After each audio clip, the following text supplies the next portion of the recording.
안녕하세요. 저는 판교에서 직장 생활하는 30대 여성입니다. 회사 근처 오피스텔에서 자취하며 주말이면 엄마가 운영하시는 분식집 일을 도와드리고 있어요. 손님이 뜸한 시간에는 모녀가 마주보고 앉아 이런저런 수다를 떠는 특별할 것 없고 소소한 일상을 보내고 있죠.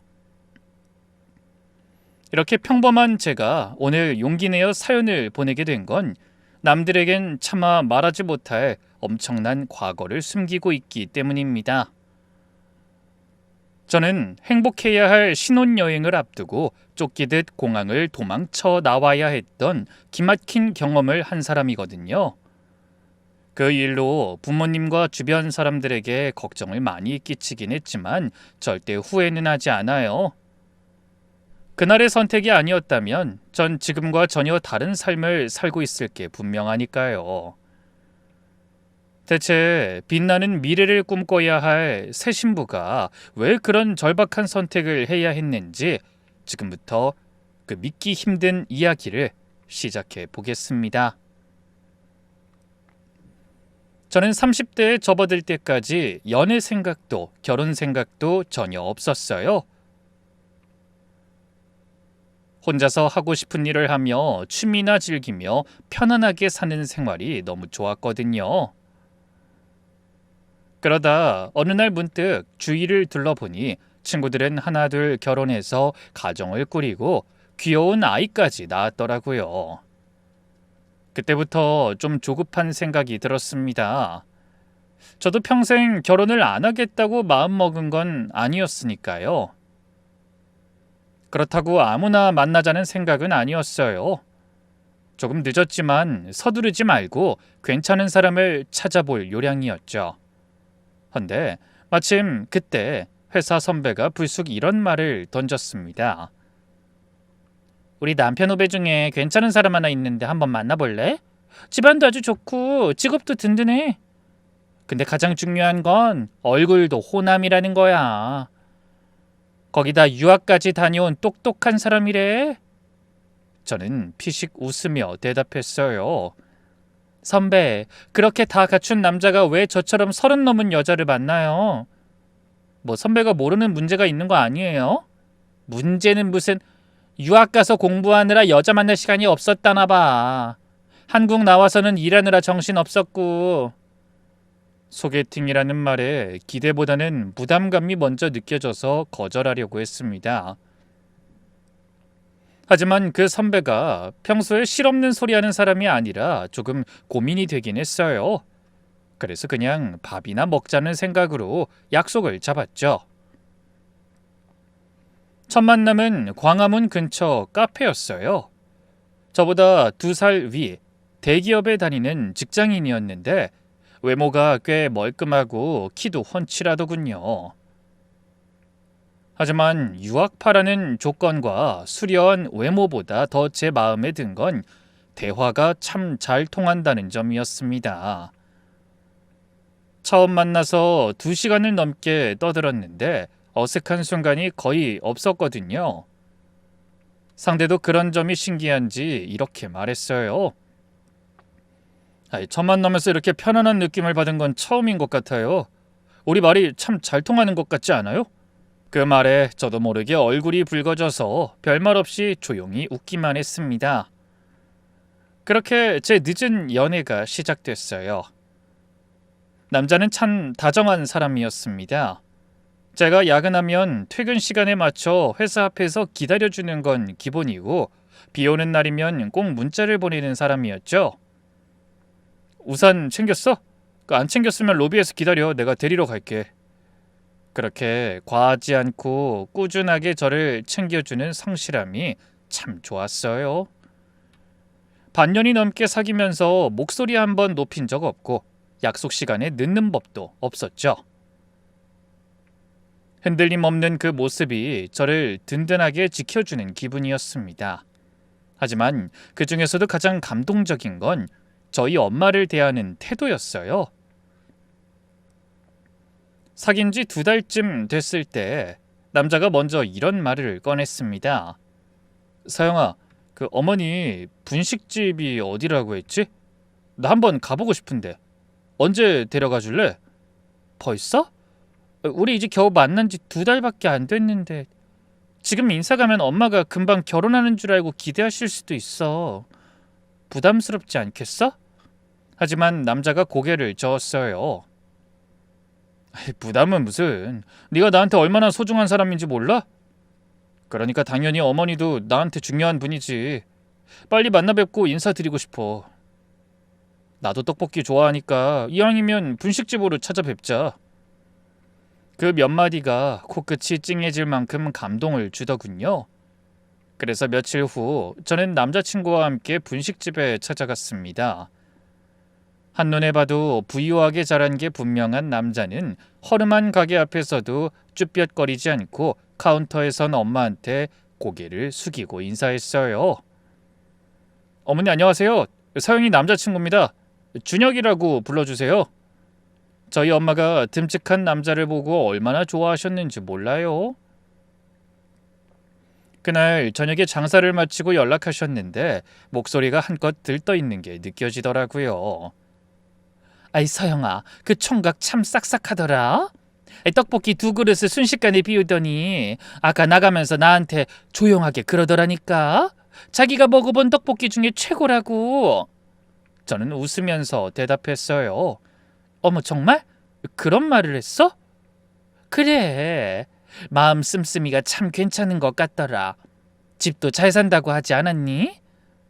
응, 그 준혁 씨도 유학 다녀왔잖아.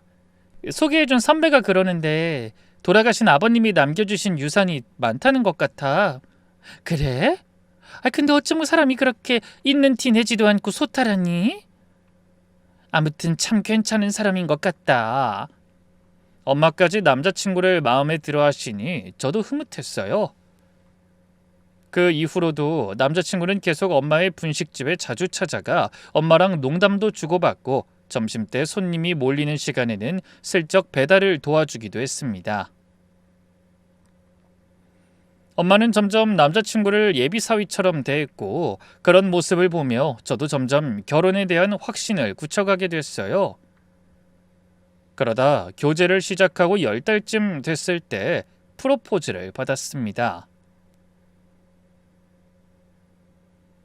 물론 저도 기쁜 마음으로 고개를 끄덕였죠. 남자친구만큼 믿을 만한 사람을 만나는 건 쉽지 않은 일이라고 자신했거든요. 그 뒤로 제가 예비실에게 인사를 드리러 가게 됐어요. 강남 주택가에 있는 번듯한 2층 집이 남자친구의 집이더군요. 집 안으로 들어서자 단정한 옷차림에 말투도 부드러운 예비 시어머니가 절 보자마자 손을 덥석 잡고 웃으며 말씀하셨습니다. 아이고 사진보다 훨씬 예쁘네. 얌전하고 착한 아가씨라고 우리 준혁이가 얼마나 자랑있는지 몰라. 그러더니 흡족한 얼굴로 저를 보며 연신 칭찬하셨죠. 민망함에 몸둘 바를 모르겠지만 마음은 기쁘더군요. 예비 시어머니가 저를 반겨주시니 감사하고 안심이 됐죠. 그리고 몇 주 뒤 양가 부모님과 서울의 한 한정식 집에서 상견례를 가졌어요. 저희 엄마는 남자친구를 흐뭇한 얼굴로 바라보시고 예비 시어머니는 저를 연신 칭찬하셨습니다. 당연히 분위기가 더없이 화기애애했죠. 시어머니가 저희 엄마를 향해 웃음을 가득 담은 얼굴로 말씀하셨어요. 아이 사돈, 딸 참 잘 키우셨어요.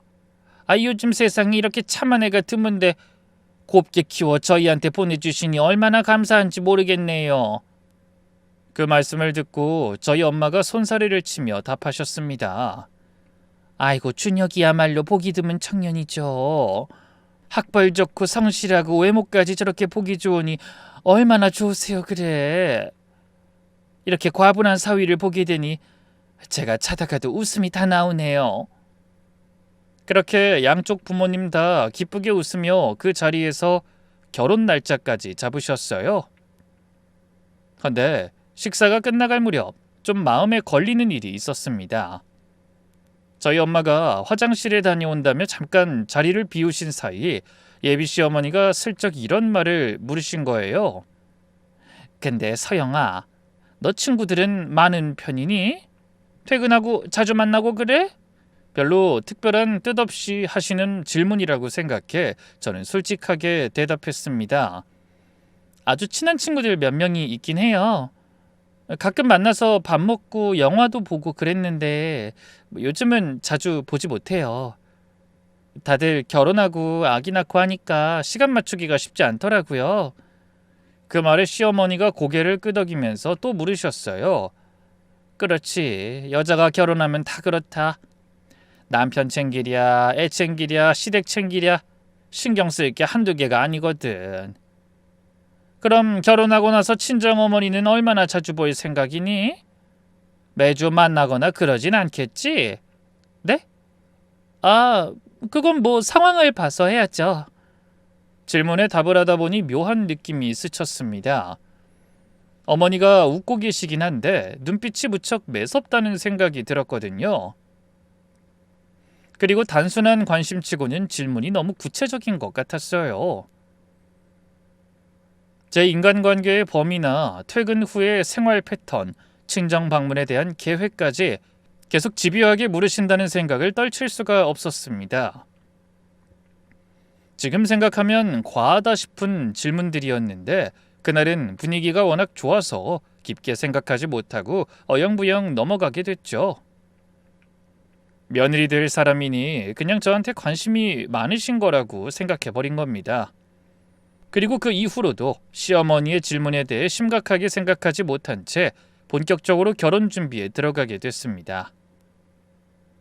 예식장 계약, 드레스 선택, 혼수 목록 정리, 하나하나 정해가는 과정이 정신없으면서도 설레었죠. 그런데 신혼집 문제가 나오자 고민이 생겼습니다. 저도 예비 신랑도 목돈이 넉넉하진 않았거든요. 솔직히 시댁이 부유하니 도움을 좀 받을 수 있지 않을까 생각하기도 했는데 예비 신랑이 이런 말을 꺼냈습니다. 서영아, 난 솔직히 결혼 때문에 부모님한테 손 벌리고 싶진 않아. 아무리 부모님 재산이 많아도 그건 부모님 노후를 위한 거지 자식한테 전부 바쳐야 하는 건 아니라고 생각하거든. 부모님이 나를 이만큼 키워주시고 유학까지 보내주셨는데 결혼한다고 또 도움을 받는 건 좀 아닌 것 같아. 예비 신랑의 말에 은근히 시댁의 도움을 바란 제가 부끄러워지더군요. 아, 그렇지. 준혁 씨 말이 맞아. 나도 엄마한테 부담 주기는 싫어. 그 대답을 들은 예비 신랑의 얼굴이 환해지더니 제 손을 잡고 이렇게 말했습니다. 역시 넌 그렇게 말할 줄 알았어. 그래서 형아, 우리 양가 부모님한테 부담 드리지 말고 능력껏 결혼하자. 그래서 말인데 신혼부부 대상으로 한 전세자금 대출을 좀 알아보는 게 좋을 것 같아. 너희 회사랑 우리 회사 중간쯤에 신혼집을 얻으려고 알아봤는데 대출을 꽤 받아야겠더라고. 신혼부부 대상 전세 대출? 그래, 그게 이자 부담도 덜하고 한도도 많이 나오더라고. 근데 문제가 하나 있긴 한데. 문제라니? 무슨 문제? 말 그대로 신혼부부를 위한 대출이라 혼인신고가 되어 있어야 대출이 가능해.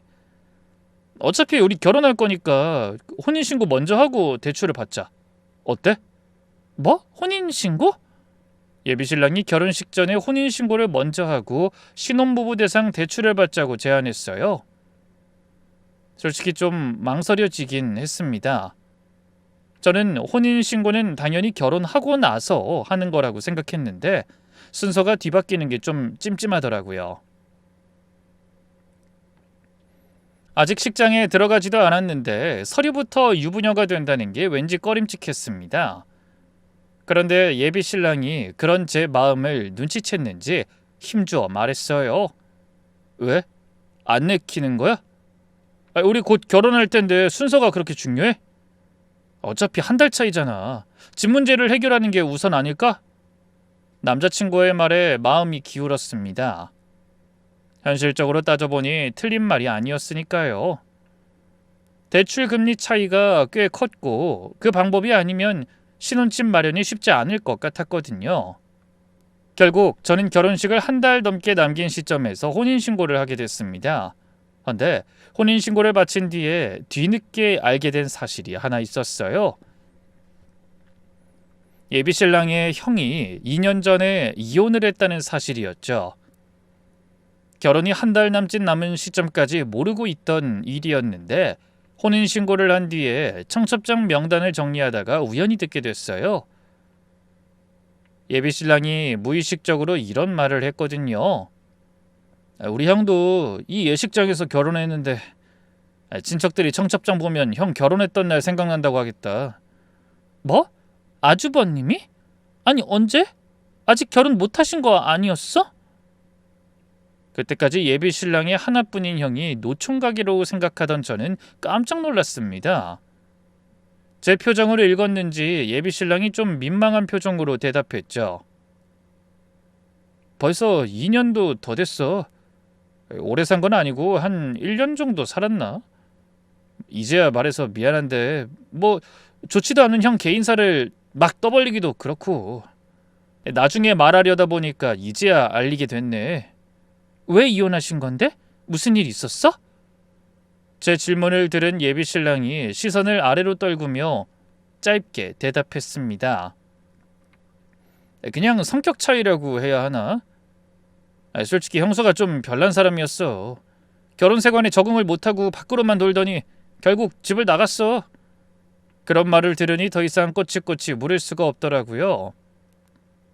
얼굴에도 불편해 보이는 기색이 역력했죠. 말은 안 했지만 더는 묻지 말라고 표정으로 말하는 것 같았습니다. 그래서 그날은 더 묻지 않기로 했지만 며칠 후 시어머니를 만났다가 그 생각이 나서 여쭤본 적이 있어요. 근데 제가 그 문제를 묻자마자 시어머니의 표정이 대번에 싸늘해지셨습니다. 그래, 너도 들었구나. 근데 가능하면 앞으로 그 얘긴 꺼내지 말아다오. 집안 망신이잖니. 우리는 다 잊고 싶은 기억이다. 그렇게 선을 긋듯이 말씀하셨어요. 평소에는 한없이 다정하기만 하시던 목소리에서도 온기가 빠져나간 느낌이었죠. 저는 그 단호함에 기가 눌려 더는 입을 열지 못했습니다. 그래, 뭐 이혼이라는 게 예민한 문제일 수 있으니까 일부러 숨기신 게 아니라 꺼내기 싫으셨던 거겠지. 그렇게 이해하기로 했어요. 지금 생각하면 그때 조금이라도 더 파고들었어야 하는 건데 결혼을 앞두고 들뜬 마음에 별일 아니라고 의심의 싹을 덮어버린 게 문제였죠. 그렇게 석연치 않은 일들을 지나친 채 결혼식 당일 아침이 밝았습니다. 예식은 소박하지만 따뜻하게 진행됐어요. 남편 친구들이 신나게 축가를 부르고 제 절친한 고등학교 동창 수진이 부부가 공항까지 신랑 신부를 데려다주는 웨딩카를 맡아준다고 했습니다. 정신없이 예식이 마무리되고 하객들의 박수를 받으며 행진까지 마쳤죠. 그때까지만 해도 그날이 제 인생에서 가장 행복한 날일 거라는 믿음에 한치의 의심도 없었어요. 잠시 후 즐겁게 피로연을 마친 저희는 동남아의 한 리조트로 신혼여행을 떠나기 위해 수진이가 정성스럽게 꾸민 차를 타고 공항으로 출발했습니다. 언젠가 도로에서 요란하게 꾸민 웨딩카를 신기하게 바라본 적이 있는데 제가 그런 차를 타게 됐다는 게 새삼 믿기지 않더군요. 수진이 남편이 운전대를 잡고 수진이가 조수석에 앉고 저와 새신랑이 뒷좌석에 나란히 탔죠. 저희 부부는 웃으며 앞으로 펼쳐질 결혼 생활에 대해 결혼 선배인 친구 부부로부터 조언과 충고를 들으며 웃고 떠들었습니다. 그러는 사이 차는 어느새 공항 근처에 다다랐죠. 짐가방을 끌며 공항 로비에 들어서자 마침 출발 게시판에 저희가 탈 비행기 편명이 깜빡이고 있었어요. 수진이가 배웅하겠다며 차에서 함께 내렸고 수진이 남편은 저희를 내려주고 차를 끌고 주차장으로 갔죠. 새신랑은 짐가방 2개를 양손에 끌며 앞서 걸었고 저와 수진이가 나란히 그 뒤를 따랐습니다. 헌데 출국장으로 들어서기 전 남편이 핸드폰으로 시간을 확인하더니 화장실에 다녀오겠다며 잠깐 자리를 비웠어요. 저는 웃으며 고개를 끄덕이고 서둘러 발걸음을 옮기는 남편의 뒷모습을 바라보고 있었죠. 헌데 그때 수진이가 갑자기 제 팔을 붙잡으며 다급하게 말했습니다. 서영아, 너한테 꼭 해야 할 말이 있어. 여기까지 오면서 내내 이 말을 해야 하나 말아야 하나 고민했는데 일단 말은 해야 할 것 같아. 지금 아니면 영영 못할 것 같거든. 그런데 그 말을 하는 친구의 표정이 영 심상치 않았어요. 눈동자가 심하게 흔들리고 입술도 바짝 말라있는 게 무척이나 초조해 보였습니다. 저는 눈을 커다랗게 뜨고 물었어요. 뭔데 그래? 무슨 일 있어? 그런 제 말에 수진이가 주위를 두리번거리더니 귀에 입술을 바짝 대고 속삭였습니다. 서영아, 놀라지 말고 들어. 네 남편 친구들이 했던 이야기인데. 뭐? 준혁 씨 친구들? 응. 아까 피로여행 끝나고 내가 밖에서 웨딩카 꾸미느라 차에 리본이랑 풍선을 달고 있었는데 준혁 씨 친구들이 내가 누군지 모르고 우리 자동차 바로 옆에서 담배를 피우면서 이상한 얘기를 했어. 무슨 얘기를 했는데? 그러자 수진이가 목소리를 더욱 낮췄어요. 한 명이 그러더라. 준혁이도 자기 형처럼 어머니 때문에 이혼하는 거 아니냐고. 그러니까 다른 친구가 솔직히 준혁이 어머니 감당할 여자 많지 않을 거라고 대답하는 거야. 자기가 듣기로는 이번에도 새 며느리가 석 달이면 길들일 거라고 장담하셨다면서. 뭐? 그게 무슨 소리야? 며느리를 길들이다니. 우리 어머니가 그런 말씀을 하셨다는 거야? 그래. 내가 네 신랑 친구들이 하는 말 똑똑히 들었어. 전 도대체 친구가 무슨 얘기를 하는 건지 금방 이해가 되지 않아 인상을 찌푸렸어요. 길들인다니. 그건 사람한테 쓰는 게 아니라 동물한테나 쓰는 표현이잖아요. 그런데 다른 사람도 아니고 인자하고 사람 좋아 보이던 시어머니가 그런 말씀을 하셨다니 좀처럼 믿기지 않았습니다. 머릿속이 하얘지는 것 같은데 수진이 말은 거기서 끝나지 않았어요. 참, 내가 혹시나 하고 차 뒤에 숨어서 녹음도 했어. 한번 들어볼래? 그러더니 수진이가 자기 핸드폰을 꺼내며 화면을 만지는데 손이 미세하게 떨리는 게 보였습니다. 그 손을 바라보며 한숨 쉬고 있을 때 이내 웅웅거리는 잡음 사이로 남자들 목소리가 흘러나왔어요. 낮술에 취한 듯 느슨하게 풀어진 말투였습니다. 아마 피로 현장에서 술을 꽤 마신 것 같더라고요. 야, 아무리 그래도 큰 며느리도 도망쳤는데 설마 둘째 아들까지 이혼남 만드실까? 목소리를 들어보니 결혼식에서 축가를 부른 남편 고등학교 동창 중 한 명이었어요.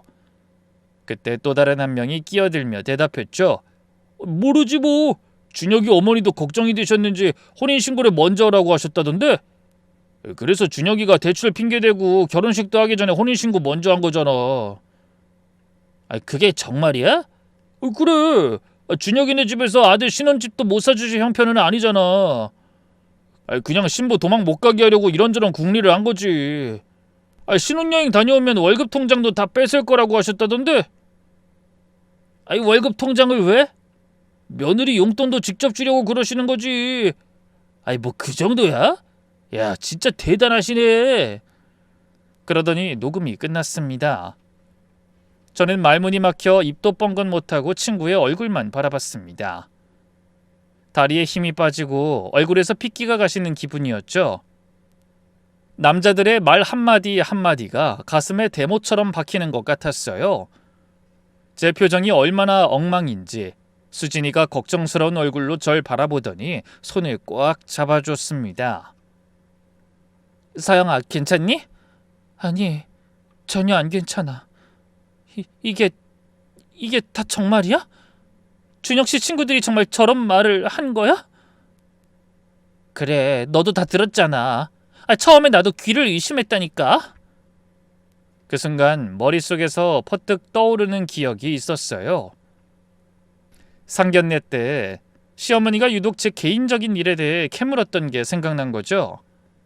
친구가 많으냐, 퇴근 후에 누굴 만나느냐, 친정엔 얼마나 자주 갈 거냐, 그게 단순한 관심이 아니라 사전 조사였다는 걸 깨달은 겁니다. 그리고 결혼 준비 중에 남편이 대수롭지 않게 했던 말도 떠올랐습니다. 결혼하면 엄마가 집안 살림을 좀 도와주실 거야. 우린 맞벌이 하느라 바쁘고 엄마가 경험이 많으시니까. 그때는 시어머니가 친절하게 살림을 가르쳐 주시겠다는 뜻으로 받아들였어요. 그런데 그 도와준다는 말이 사실은 며느리를 관리하겠다는 뜻이었다니 소름이 돋는 것 같았습니다. 아주버님의 이혼 얘기를 숨기고 큰며느리에 대한 말을 꺼렸던 것도, 저희한테 혼인신고를 서두르게 한 것도 전부 큰 그림이 있어서 벌인 일이라는 걸 그제야 깨달은 거죠. 그래서 넋이 나간 채 멍하니 서 있는데 멀리서 새신랑이 걸어오는 게 보였습니다. 그러더니 아무것도 모르는 얼굴로 환하게 웃으며 저를 향해 말했어요. 서영아, 뭐해? 빨리 들어가자. 탑승 시간 별로 안 남았어. 남편의 웃는 얼굴이 낯설게 느껴져 전 어색하게 웃으며 고개를 끄덕였습니다. 이 사람은 자기 어머니의 생각을 다 알고 있었던 게 틀림없어. 그러니까 혼인신고도 하자고 했고 살림도 도와주실 거라고 했겠지. 도대체 무슨 생각으로 그런 거야? 잠시 후 저는 출국장 입구에서 친구와 헤어져 안으로 들어갔습니다. 수진이가 제 손을 꽉 잡으며 떨리는 눈빛으로 조용히 중얼거렸어요. 입모양이 괜찮냐고 묻고 있는 것 같아 저는 억지로 웃어 보이며 고개를 끄덕였습니다. 하지만 친구와 잡았던 손을 놓고 돌아서는 순간 얼굴에서 웃음기가 사라졌죠. 비행기를 타기 위해 남편과 나란히 걷는 발걸음이 너무나 무거웠어요. 신혼여행에 오르는 사람이라고 하기에는 너무나 비참하고 두려운 마음만 가득했죠. 그때 면세점 매장이 길게 늘어선 길로 들어서자 향수 냄새가 코를 찔렀습니다. 옆에서 남편이 웃으며 뭐라고 하는데 제대로 귀에 들어오지 않았어요. 머릿속이 온통 조금 전 들은 녹음 파일의 목소리들로 가득했거든요. 빨리 결정해야 해. 이대로 비행기 타고 신혼여행 갔다가 돌아오면 그때부터 엄청난 일이 시작될 거야. 석 달이면 길들인다고 했지? 그럼 여행에서 돌아오자마자 통장을 내놓으라고 하고 친정에도 가지 말라고 하겠지? 친구도 못 만나게 하려나? 그 이혼한 형수가 겪었다던 일을 나도 겪게 되는 거야? 그런 생각을 하다 갑자기 저도 모르게 이런 말을 내뱉었어요. 준혁씨, 나 면세점에서 선크림 하나만 사올게. 깜빡하고 안 챙겼어. 선크림? 거기 도착해서 사도 되지 않아? 아니, 내가 쓰던 제품을 써야지. 다른 거 쓰면 피부가 뒤집어지더라고. 그래, 가방은 이리 줘. 내가 가지고 있을게. 어? 아니야, 뭐 별로 무겁지도 않은데 뭐. 끌고 가면 되니까 신경 쓰지 마. 금방 갔다 올게. 저기 의자에서 잠깐만 기다려줄래? 제 말을 들은 남편이 고개를 끄덕이며 근처 의자에 앉았어요. 저는 얼른 돌아가서 면세점 방향으로 걸었습니다. 몇 걸음 걷다가 뒤를 돌아봤더니 다행히 남편이 저를 보지 않고 핸드폰 화면에 보고 있더라고요. 저는 발걸음을 서둘러 면세점을 지나쳤습니다. 그리고 화장실 쪽 복도로 꺾어 들어가 몸을 숨긴 뒤 다급하게 핸드폰을 꺼내 수진이한테 전화를 걸었죠. 신호가 2번 가기도 전에 친구와 연락이 닿았습니다. 서영아, 아직 안 들어간 거야? 너 아직 공항이지. 가지 말고 나 좀 기다려줄 수 있니, 수진아? 뭐? 그게 무슨 소리야? 너 아직 비행기 안 탄 거야? 나 신혼여행 안 갈 거야. 이런 기분으로 도저히 비행기 못 타. 지금 다시 그쪽으로 갈 테니까 제발 나 좀 기다려줘. 제 말을 들은 수진이가 짧은 침묵 끝에 차분한 목소리로 대답했습니다. 알았어, 그럼 출구 앞에 차 대놓을게. 빨리 나와. 친구는 정확한 층수와 출구 번호를 말해주고 전화를 끊었어요. 저도 얼른 핸드폰을 주머니에 넣고 짐가방을 끌고 미친 듯이 뛰어서 공항을 빠져나갔습니다. 혹시나 남편이 따라올까봐 겁이 났지만 뒤를 돌아보진 않았어요. 그럴 시간이 없었거든요. 여행 가방 바퀴가 공항 바닥을 구르는 소리가 요란하게 귀를 찔렀지만 그것도 신경 쓰지 않았죠. 잠시 후 숨을 헐떡이며 친구가 말해준 출구로 나가자 수진이네 차가 비상등을 켜고 서 있는 게 눈에 들어왔습니다. 저를 발견한 수진이가 얼른 문을 열고 내려 짐가방을 받아주고 저는 재빨리 뒷좌석에 몸을 밀어 넣었죠. 그리고 핸드폰을 꺼내 전원을 아예 꺼버렸습니다. 그때 수진이의 남편이 아무 말 없이 차를 출발시키더군요. 뒤돌아보니 다행히 따라오는 사람 없이 공항 건물이 점점 작아지는 게 보였습니다. 그 안에서 아직 새신랑이 절 기다리고 있을 거라고 생각하니 또 온몸에 소름이 끼치는 기분이었어요. 웨딩드레스 입고 신부 입장하며 행복하게 웃던 게 불과 몇 시간 전이었는데 새신랑을 피해 짐가방을 든 채 허겁지겁 도망쳐야 한다니 정말 어이없고 기막혔습니다. 차가 공항에서 한참을 멀어지자 수진이가 고개를 돌려 조용히 물었어요. 서영아, 어디로 갈까? 글쎄, 집이나 친정으로 가면 그 사람이 찾아올 것 같은데. 그럼 우리 집으로 가자. 준혁 씨가 우리 집은 모르잖아. 그런 친구의 말에 저는 선뜻 대답하지 못하고 망설였습니다. 친구 남편의 눈치가 보였거든요. 하지만 수진이 남편이 운전하는 자세 그대로 아무렇지 않은 목소리로 말했어요. 그렇게 해요, 서영씨. 수진이한테 대충 들었는데 일단 저희 집에서 생각을 좀 정리하는 게 좋을 것 같아요. 달리 갈 곳도 없잖아요. 친구가 그런 자기 남편의 말을 거들었어요. 그래, 걱정하지 말고 우리 집으로 와. 남는 방도 있는데 뭐가 걱정이야. 저는 한숨 쉬며 대답했습니다. 고맙고 미안해. 괜히 민폐만 끼치고. 민폐라니, 넌 무슨 그런 말을 하니? 걱정하지 말고 우리 집으로 가. 그런 친구의 말에 거듭 고맙다고 인사하고 다시 창밖으로 눈을 돌렸습니다. 어느새 주변이 어두워졌는지 스쳐가는 가로등 불빛이 눈물에 번져 흐릿했어요. 결혼식 날 신부가 흘리는 눈물은 행복한 눈물이어야 하는데 제 볼 위로 흐르는 건 전혀 다른 종류의 눈물이었습니다. 잠시 후 수진이네 집에 도착하자 밤 9시가 넘었더군요. 신혼여행 떠나려고 신나게 쌌던 짐가방을 방 한쪽에 그대로 세워놓고 허공을 보며 한숨을 내셨죠. 그때 수진이가 따뜻한 차를 가져다 줬지만 컵을 잡은 손이 어찌나 떨리는지 제대로 입에 갖다 대지도 못했네요. 당연히 그날 밤 저는 한숨도 못 잤습니다. 수진이가 내준 이불 위에 누워 공항에서 들었던 녹음을 떠올려 봤어요. 녹음 속 남자들의 말투는 그 집에서 벌어진 일을 이미 다들 알고 있는 게 분명한 말투였죠. 그 사람들이 아무것도 모르고 웃으며 식장에 입장하는 저를 보며 무슨 생각을 했을지 떠올리니 너무나 비참하고 창피했습니다. 밤새 고민했지만 어떻게 하는 게 좋을지 확신이 서지 않아 그냥 날이 밝고 말았네요. 옆방에서 수진이가 나오더니 제 얼굴을 보고 한마디 했습니다. 너 한숨도 못 잔 거지? 응, 녹음만 계속 생각했어. 그래도 뭘 어떻게 해야 할지 모르겠더라. 서영아, 혼자 그렇게 끙끙 앓지 말고 나를 깨우지 그랬어. 지금이라도 말해봐. 넌 어떻게 하고 싶은데? 하지만 수진이한테 뭘 어떻게 말해야 할지 모르겠더라고요. 머릿속이 너무나 복잡해 아무것도 결정하지 못했거든요. 그런데 저에게는 편하게 고민할 시간조차 허락되지 않았습니다. 그때부터 공항에서 말없이 도망친 후폭풍이 시작됐거든요. 밤새 꺼놨던 핸드폰을 켜자마자 메시지 알림이 쏟아졌어요. 문자가 20통도 넘게 왔는데 전부 남편한테서 온 거였습니다. 시간 순서대로 읽어내려가니 처음에는 걱정하는 말투였죠. 서영아, 어디야? 빨리 와. 탑승 시간 다 됐어. 전화 좀 받아. 무슨 일이야? 혹시 무슨 일이 있는 거야? 제발 연락 좀 해. 하지만 1시간쯤 지나서부터 말투가 달라졌습니다. 서영아, 우리 타야 할 비행기 놓쳤어. 지금 도대체 어디 있는 거야? 전화 좀 받아. 도대체 왜 이러는 거야? 연락이라도 좀 받으라고. 그리고 마지막 문자는 이랬습니다. 공항에서 너 1시간 넘게 찾았어. 안내 방송도 했는데 안 오고. 뭔 일인지 모르겠는데 연락 좀 해. 남편은 공항에서 혼자 1시간이 넘도록 저를 찾아다닌 것 같았어요. 안내 방송까지 요청했다는 말을 들으니 얼마나 당황했는지 그 마음이 느껴지더군요. 그렇다고 연락할 생각은 없었어요. 녹음 파일 속 남자들의 목소리가 귓가에 맴도는 것 같고 여전히 해결된 건 아무것도 없었으니까요.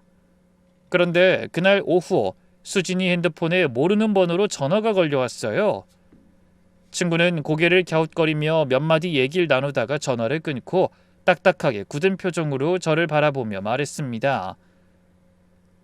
서영아, 전화 건 사람 준혁 씨야. 아무래도 지금 네 친구들한테 다 전화하고 있나 봐. 너 어디 있는지 아는 사람 없냐고.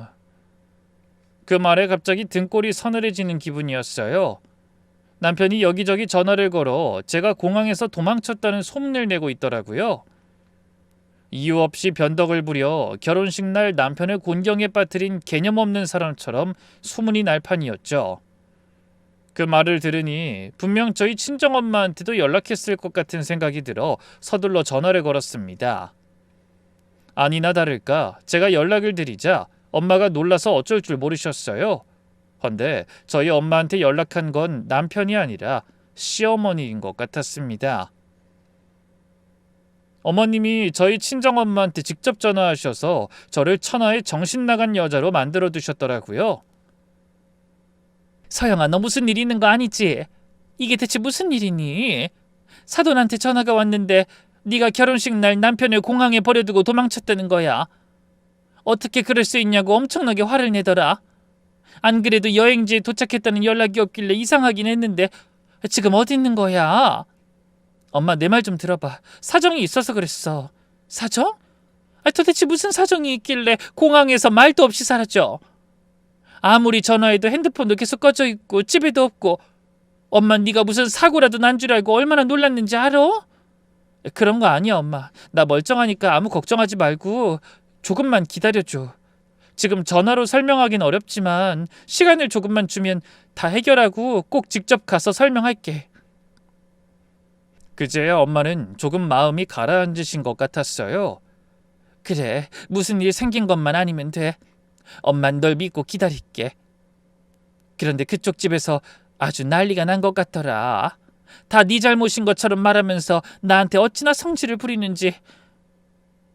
엄마는 평생 분식집 하면서 딸 하나 보란듯이 잘 키워 시집 보냈다고 생각했는데 예상치 못한 전화를 받고 무척 놀라신 것 같았어요. 저는 죄스러운 마음을 안고 엄마를 안심시키려 노력한 뒤 전화를 끊었습니다. 하지만 울컥하는 마음에 눈물이 핑 돌았죠. 엄마한테 걱정 끼치고 싶지 않았는데 시어머니가 먼저 전화해서 모든 게 제 잘못인 것처럼 만들어 놓은 상황이 황당하고 억울했어요. 수진이가 일을 가는 저를 보며 답답한 듯 말했습니다.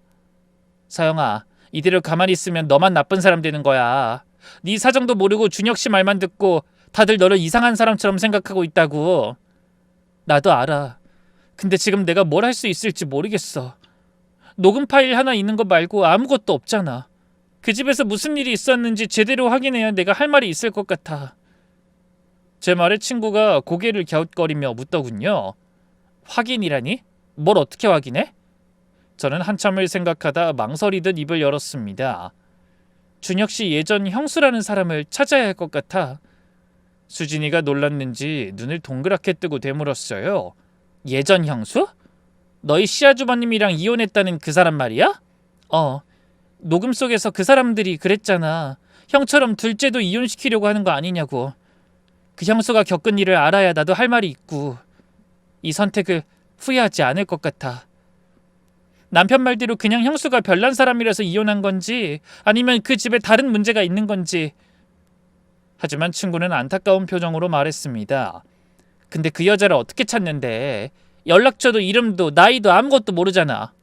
방법이 있을 거야, 분명히. 꼭 그 사람이 왜 이혼했는지 시어머니가 며느리한테 무슨 짓을 한 건지 밝혀낼 거야. 그걸 알아야 나도 제대로 된 선택을 할 수 있을 것 같아. 수진이가 그런 저를 말없이 바라보다 손을 덥석 잡았어요.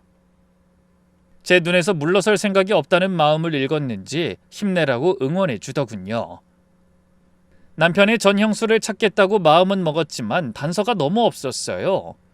그래서 머리를 쥐어짜고 있는데 문득 남편이 결혼 준비할 때 무심코 했던 말 하나가 떠올랐습니다. 아주버님도 저희와 같은 예식장에서 결혼했었다는 말이 생각난 거죠. 웨딩홀이라면 당시 식을 치른 고객 정보가 남아있을 수 있겠다는 생각이 들더라고요. 그래서 바로 웨딩홀에 전화를 걸어 대충 결혼식을 올렸을 것 같은 시기와 제가 아는 아주버님의 이름을 말했어요. 그리고 신부의 연락처를 알 수 있는지 물었죠. 하지만 담당자는 난감해하는 기색이었어요. 죄송하지만 고객 정보를 외부에 알려드리긴 어렵습니다. 개인정보 보호 문제가 있어서요. 그럼 제 연락처를 그분한테 전해주실 수는 있는 거죠? 꼭 연락해야 할 일이 있어서 그래요. 이준혁 씨 안사람이라고 좀 전해주세요. 부탁드립니다. 담당자가 잠시 고민하더니 제 전화번호를 상대 측에 전달해주기로 약속했어요. 그래서 저는 그날부터 핸드폰을 손에서 놓지 못하고 계속 전화가 걸려오기만을 기다렸습니다. 그리고 이틀 후 드디어 모르는 번호로 걸려온 전화를 받았어요. 이틀 이상 지나면 제가 예식장에 직접 달려가 매달려 볼 생각이었는데 다행히 그 전에 연락이 온 겁니다. 떨리는 손으로 전화를 받았더니 차분하지만 경계심이 묻어나는 여자의 목소리가 들렸어요. 저기 혹시 저한테 연락처 남기셨다고 하던데 이준혁 씨 안사람이면 혹시 이상혁 씨 동생을 말하는 거 맞나요? 네, 맞아요. 제가 며칠 전에 이준혁 씨랑 결혼한 사람이에요. 제 대답을 듣고 놀랐는지 전화기 너머로 짧은 침묵이 흘렀어요. 그리고 이내 낮은 한숨 소리가 들려왔죠. 근데 저한텐 왜 전화를 하라고 하신 건지, 혹시 그 집에서 또... 그 또라는 한 글자에서 많은 게 느껴졌습니다. 그래서 초조한 마음으로 만나서 얘기할 순 없는지 조심스럽게 물었죠. 상대는 한참을 망설이더니 마지못해 승낙했어요. 그리고 다음 날 서울 외곽의 한 조용한 카페에서 남편의 전 형수를 만났습니다. 나이가 저보다 서너 살 위로 보이는 단정한 인상의 여자분이었는데 처음엔 저를 경계하는 기색이 역력했죠. 준혁 씨랑 결혼한 사람이 왜 저를 만나고 싶어 하는 거죠? 솔직히 말씀드리면 전 나오고 싶지 않았어요. 그 집에 관련된 얘긴 다시 꺼내고 싶지 않거든요. 그동안 애써 잊으려고 했는데 그래도 나와주셔서 정말 감사해요. 사실 결혼식 날 제 친구가 이상한 얘기를 들었다고 해서 이 문제를 꼭 확인하고 넘어가야 할 것 같아서 연락드렸어요. 이것 좀 들어주시겠어요? 그러고는 친구가 녹음했던 대화를 들려줬습니다. 대화가 이어질수록 상대의 얼굴이 딱딱하게 굳어가는 게 보이더군요. 입술을 깨물고 주먹을 꽉 쥔 채 한참 만에 입을 열었습니다. 그 마귀 할멈이 또 그러고 있군요. 그 집구석 여전히 끔찍하네요. 그러더니 제가 예상한 것보다 훨씬 놀라운 얘기를 털어놓기 시작했습니다. 전 그 남자랑 결혼하고 지옥을 경험했어요. 결혼하고 한 달도 안 돼서 시어머니가 제 월급 통장하고 카드를 달라고 하더라고요. 처음에는 살림을 잘할 수 있게 자기가 관리해준다는 명목이었죠. 전 당연히 괜찮다고 했는데 제 전남편이 어머니 편을 들었어요. 집안 시끄럽게 하지 말고 그냥 엄마 말 따르라고. 아주버님이요? 네. 그 집 남자들이 원래 그래요. 자기 어머니 말이라면 무조건 다 맞다고 하고 토 한 번 안 달죠. 시어머니는 매일같이 전화해서 들들 볶는데 남편은 제 편이 아니니까 결국 버티다가 반강제로 달라는 걸 다 넘겨줬어요. 저희 위해서 살림 가르쳐주겠다고 하는데 그런 일로 집을 뛰쳐나오긴 애매하더라고요. 하지만 그건 시작이었다고 했어요. 통장과 카드를 가져간 뒤에는 친정 방문 횟수를 간섭하고 가능한 친정을 멀리하도록 요구했답니다. 시집온 며느리가 맨날 친정에 가면 되겠느냐는 말이 시작이었어요. 한 달에 한 번 가던 친정을 두 달에 한 번만 가라. 나중엔 석 달에 한 번만 가라. 계속 간섭하고 잔소리하고. 그러더니 그 다음에는 출퇴근 시간과 외출까지 보고하게 했다네요. 친구를 만나면 누구를 만나는지, 어디서 만났는지, 무슨 이야기를 했는지 다 시어머니한테 보고해야 했어요. 안 하면 남편을 통해서 압박이 왔죠. 자기 마음에 안 드는 게 있으면 회사에서 일을 하든 친정에 있든 계속 전화를 해서 하루 종일 잔소리라고 트집을 잡으셨어요. 물론 무시하면 그만이라고 생각할 수도 있겠지만 그 상황이 되어보지 않으면 알 수 없는 거예요. 저도 바보가 아닌데 그런 시어머니 밑에서 시달리다 보니 그냥 다 맞춰주게 되더라고요. 그 말을 들으니 상견례 때 시어머니가 했던 질문들이 떠올랐습니다. 저도 전 며느리를 압박한 것처럼 똑같이 관리하기 위해 물어본 게 확실했죠. 상대가 다시 괴로운 기억을 끄집어내듯 인상을 쓰며 얘기를 계속 이어갔습니다. 그렇게 지인 모임이 하나둘 끊기고 친정 연락도 줄고 옷을 하나 사도 어머니랑 같이 가서 허락을 받아서 사야 하고 저녁에 뭘 먹었는지도 다 사진으로 찍어서 알려드려야 했어요. 그렇게 몇 년을 살다 보니 어느 순간 그 집구석에서 제가 마음대로 할 수 있는 건 숨 쉬는 거 말고 아무것도 없다는 걸 깨달았죠. 그래서 결국 못 견디고 탈출하듯 나온 거예요. 그럼 시어머니의 과도한 간섭이 이혼 사유로 인정됐나요? 아니요. 전 그렇게 주장했지만 시댁에서 비싼 변호사를 써서 성격 차이로 마무리했어요. 그래놓고 집안 친척들이랑 이웃에는 제가 적응을 못하고 나간 거라고 떠벌린 것 같더라고요. 억울했지만 그냥 헤어졌어요. 전 그때 그 집구석이랑 시어머니한테서 벗어나는 것 말고 중요한 건 없었거든요. 너무 기가 막혀 말문이 막혔습니다. 하지만 제가 놀랄 일은 거기서 끝이 아니었어요. 남편의 전 형수가 제가 전혀 상상하지 못했던 엄청난 비밀을 하나 더 뱉어냈거든요. 저기 이런 말씀까지 드리는 게 맞는지 모르겠지만 사실 저만 그 집에서 도망친 게 아니에요. 네? 그게 무슨 말씀이세요? 그럼 도망친 사람이 또 있다는 말씀이세요? 맞아요. 준혁 씨가 미국에서 유학할 때 에밀리라는 교포 여자를 만났는데 두 사람이 결혼을 전제로 사귀다 준혁 씨가 한국에 돌아올 때 데리고 들어왔어요. 그게 제가 이혼하기 반년쯤 전이었어요. 저는 놀라서 입을 막았습니다. 남편과 연애하고 결혼까지 하는 동안 전혀 들어보지 못한 말이었거든요. 그 여자를 데리고 한국에 들어왔다는 것도 같이 살았다는 것도 전부 처음 듣는 말이었죠. 저는 바짝 마른 입술을 깨물며 떨리는 목소리로 물었습니다. 그래서요? 두 사람이 같이 살다가 그 여자가 도망을 갔다는 건가요? 상대는 어두운 얼굴로 고개를 끄덕인 뒤 대답했어요.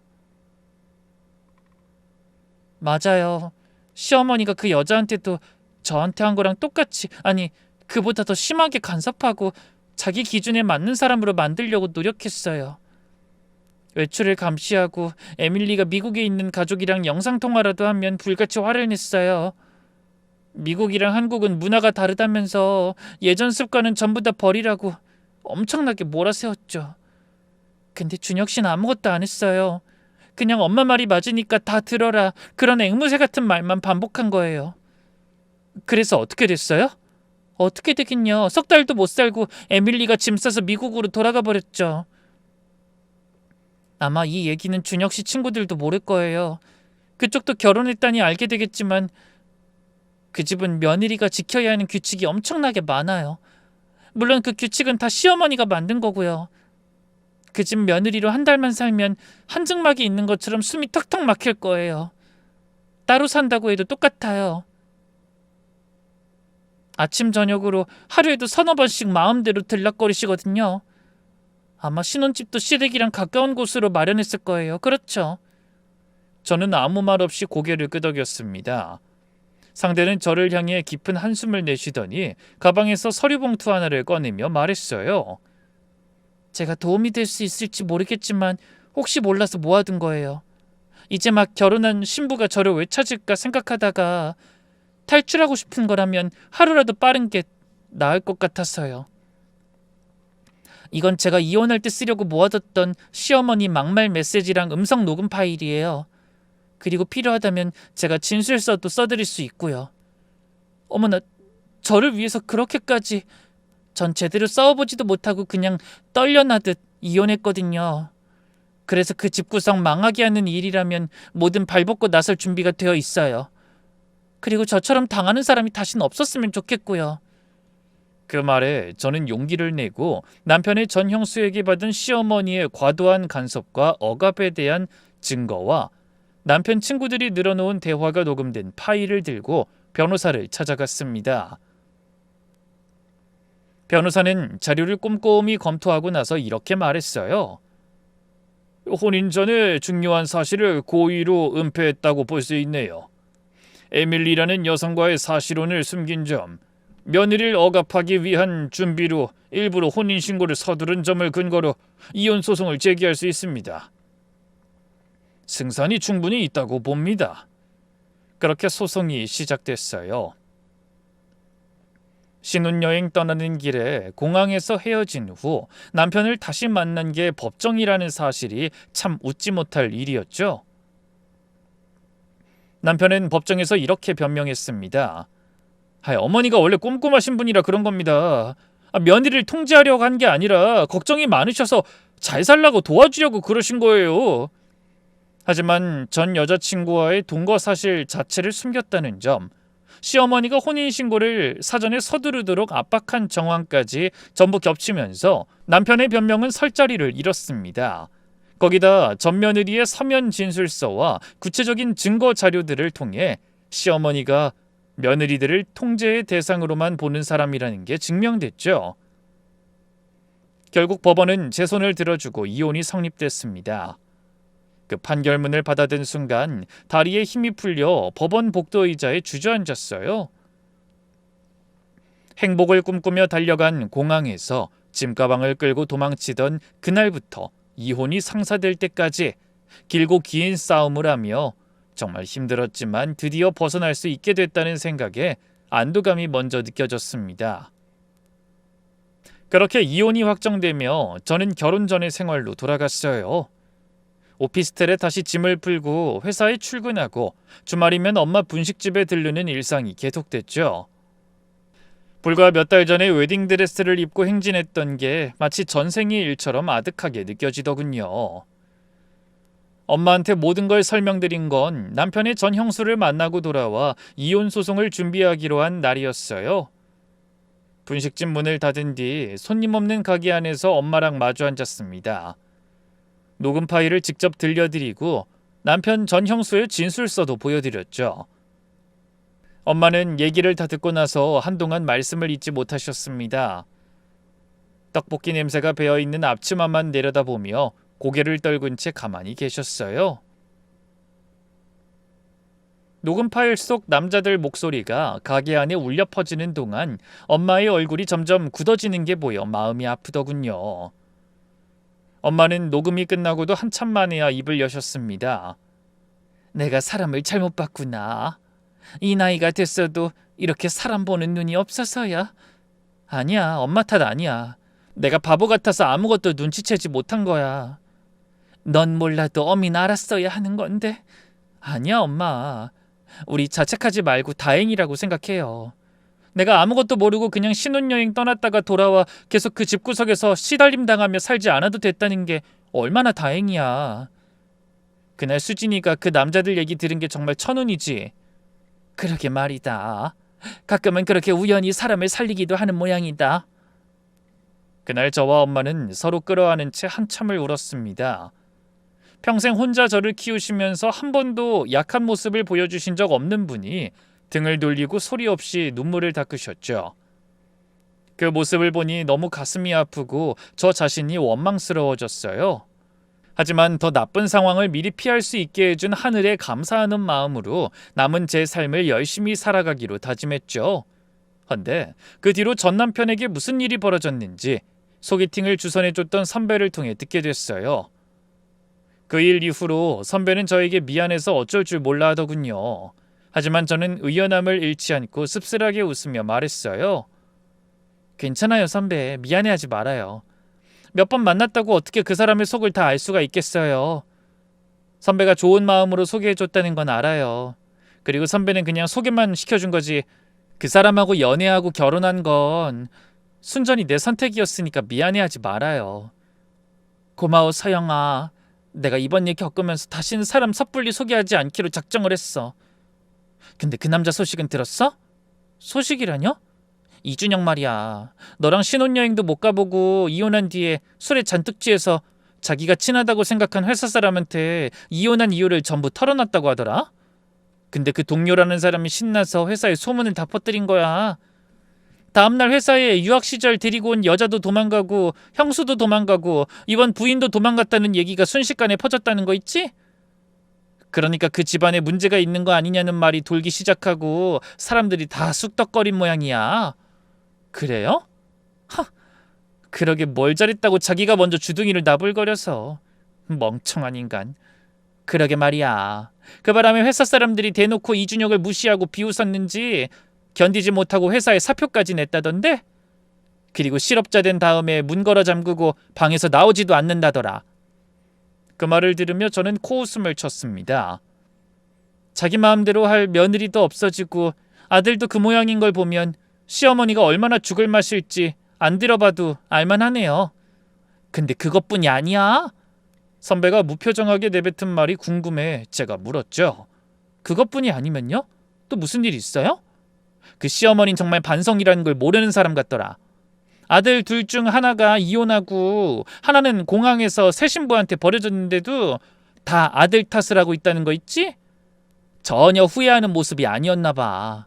여자 하나 관리 못해서 이렇게 된 거라고 아들들을 잡으신 것 같아. 이준혁이 이제야 자기 어머니한테 끌려다녔다고 후회하는 눈치래. 그래서 자기 형이랑 큰맘 먹고 어머니랑 인연을 끊겠다고 했다던데? 그 소식을 들었을 때 저는 속이 시원하다는 생각보다 씁쓸한 기분이 먼저 들었어요. 시어머니도 두 아들들도 지금까지의 방식이 잘못된 거라는 걸 조금이라도 일찍 알았다면 그런 꼴사나운 모자 전쟁을 벌이지는 않았을 거라는 생각이 들더라고요. 그 어리석은 모자들 때문에 새 여자의 인생이 흔들렸는데 결국 행복해진 사람은 아무도 없이 자신들도 위기를 겪게 됐다는 게 참 답답했죠. 그런 일이 있고 1년이 넘는 시간이 흐른 요즘 저는 다시 출근하고 친구를 만나 밥을 먹고 주말이면 엄마 분식집에 들러 떡볶이를 먹는 일상을 회복했습니다. 하지만 달라진 게 한 가지 있어요. 이제 저는 사람을 무턱대고 믿지 않습니다. 그리고 불편한 것을 불편하다고 말할 줄 알게 됐어요. 상견례에서 시어머니가 이상한 질문을 하셨을 때 망설임 없이 그런 건 왜 물으시는 거예요? 그건 제가 알아서 하겠습니다. 그렇게 제 의사를 제대로 밝혔더라면 더 일찍 그 집의 실체를 알게 됐을지도 모를 일이라는 후회가 밀려왔거든요. 다행히 그 집구석에서 벗어날 수는 있었지만 제가 미리 용기를 냈다면 신혼여행을 앞두고 깨질 결혼을 위해 그렇게 공과 시간을 들이지 않았을 거라는 생각이 들더라고요. 그래서 저는 이번 일을 통해 아주 비싼 인생 공부를 했다고 여기고 앞으로 제 인생을 아무도 마음대로 쥐락펴락할 수 없도록 늘 마음의 소리에 귀를 기울이기로 했습니다. 그럼 여러분은 제가 저지른 것 같은 어리석은 실수를 반복하지 않으시길 바라며 저는 이만 인사드리겠습니다. 모두 건강하고 행복한 하루 보내세요. 감사합니다.